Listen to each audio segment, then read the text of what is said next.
ಇನ್ನು ಇವತ್ತು ಈ ಕಸದ ಲಾರಿ ಮಾಲೀಕರು ಮತ್ತು ಆಟೋ ಚಾಲಕರು ಸರ್ಕಾರದ ವಿರುದ್ಧ ಪ್ರತಿಭಟನೆಯನ್ನು ಮಾಡ್ತಾ ಇದ್ದಾರೆ.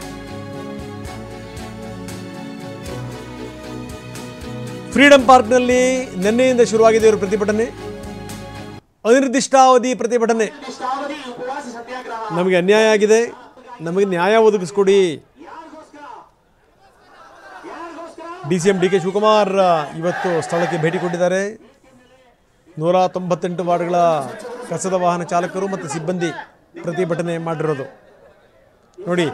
DK ಶಿವಕುಮಾರ್ ಅಲ್ಲಿಗೆ ಹೋಗಿ ಅವರ ಮಾತುಗಳನ್ನೆಲ್ಲ ಕೆಳಿಸ್ತಾ ಕೂತ್ಕೊಂಡಿದ್ದಾರೆ. ಜೊತೆಗೆ ಅವರು ಕೊಟ್ಟಂಥ ಮನವಿ ಇದೆಯಲ್ಲ, ಆ ಮನವಿನೂ ಕೂಡ ಬಹಳ ಶಾಂತ ರೀತಿಯಿಂದ ಓದ್ತಾ ಕೂತ್ಕೊಂಡಿದ್ದಾರೆ DK ಶಿವಕುಮಾರ್.